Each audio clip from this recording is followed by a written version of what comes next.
మీలో పాపము లేనివాడు ఎవడైనా ఉంటే వాళ్ళు మొదట ఆమె మీద రాయి వేయండి అని.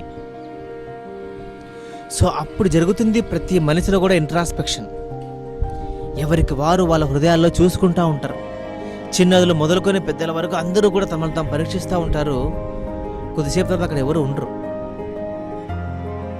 ఎందుకంటే నీతిమంతుడు ఒక్కడు కూడా ఈ ప్రపంచంలో లేడు, ఒక యేసుక్రీస్తు. కాసేపటికి అందరూ వెళ్ళిపోతారు. ఆమె మాత్రమే ఉంటుంది. ఏమ్మా నీ మీద ఎవరు రాయి వేయలేదా అంటే వేయలేదు అంటాడు. నీ పాపాన్ని నేను క్షమిస్తున్నాను, ఇక మీదట పాపము చేయొద్దాను, నువ్వు వెళ్ళిపో అని చెప్తాడు. ఒక్కసారి ఆ స్త్రీ గురించి ఆలోచించేద్దామా. అందరి మధ్యలో నిలబడింది. అదే ఆమెకు ఒక పెద్ద అవమానం. ఒక రకంగా చూస్తున్నారు జనాలు. అక్కడికి ఆమె చనిపోయింది మానసికంగా, చంపేశారు మానసికంగా. ఈరోజు ప్రపంచంలో చాలామంది అంతేనండి.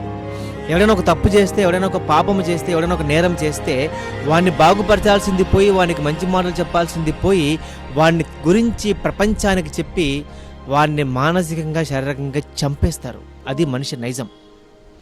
అయితే నా దేవుడు అలాంటి వాడు కాదు. యేసుక్రీస్తు అలాంటి వాడు కాదు. అపరాధము పాపముతో మనం చచ్చిపోయినప్పుడు ఆయన నేనున్నాను అంటాడు. ఆ స్త్రీని అమ్మాని సంబోధించి ఆ స్త్రీ పాపాన్ని క్షమించి ఆమె నీకు మీద పాపము చేయకుండా బ్రతుకని చెప్తాడు. అది యేసుక్రీస్తు అంటే, అది నా దేవుడు అంటే. సో మనం అందరం కూడా అపరాధం చేసిన వాళ్ళమే, మనం అందరం కూడా పాపము చేసిన వాళ్ళమే. మనల్ని ఆయన బ్రతికించాడు. ఇక మీదట ఆ పాపము చేయకుండా బ్రతుకుతాం. మన మధ్యలో కూడా ఎవరైనా పాపం చేస్తే, తప్పు చేస్తే, నేరం చేస్తే వాళ్ళని గద్దిద్దాం, మంచి మార్గంలో నడిపించేలా ప్రయత్నం చేద్దాం. వాళ్ళ గురించి ప్రపంచానికి చెప్పి వాళ్ళని మానసికంగా శారీరకంగా చంపొద్దు. ఎందుకంటే చచ్చిపోయిన మనల్ని ఆయన బ్రతికించాడు కదా. సో బ్రతికున్న వారిని మన మాటల తుడాలతో చంపకూడదు.